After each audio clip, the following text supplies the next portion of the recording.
তিলোত্তমার শীতকালীন সাংস্কৃতিক আবহে আবারও শুরু হতে চলেছে আন্তর্জাতিক স্বল্প দৈর্ঘ্য চলচ্চিত্রের মেগা উৎসব।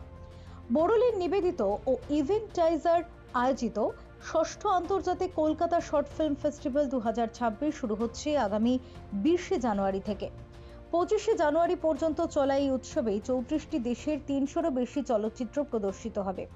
রোটারি সদন, অ্যাডামাস ও সিস্টার নিবেদিতা ইউনিভার্সিটির পাশাপাশি ডিজিটাল প্ল্যাটফর্ম ই-ফিল্ম জোনেও দর্শকরা এই সিনেমাটি দেখতে পারবেন।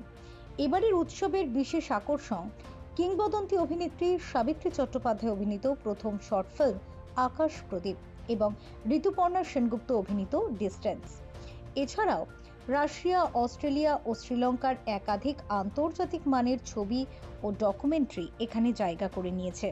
ফেস্টিভ্যালের চেয়ারম্যান সৌরভ চক্রবর্তী জানান, এই মঞ্চ নতুন প্রজন্মের সৃজনশীলতার বিকাশ ঘটাবে। চলচ্চিত্র প্রদর্শনীর পাশাপাশি এবার থাকছে সিনে ব্রিজ নামক মার্কেট প্ল্যাটফর্ম ও অধ্যাপক সঞ্জয় মুখোপাধ্যায়ের মাস্টার ক্লাস। 25 জানুয়ারি পুরস্কার বিতরণী অনুষ্ঠানের মাধ্যমে এই উৎসবের সমাপ্তি ঘটবে। Bureau report, channel 10।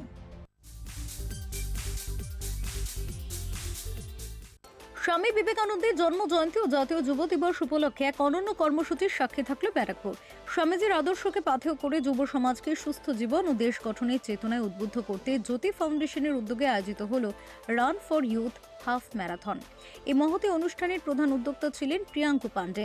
এদিনের অনুষ্ঠানের শুরুতে স্বামী বিবেকানন্দের প্রতিকৃতিতে পুষ্পার্ঘ্য অর্পণ করে শ্রদ্ধা জ্ঞাপন করা হয়। উপস্থিত ছিলেন ব্যারাকপুরের প্রাক্তন সাংসদ জননেতা অর্জুন সিং এবং প্রধান উদ্যোক্তা প্রিয়াঙ্কু পাণ্ডে সহ অন্যান্য বিশিষ্ট ব্যক্তিবর্গ।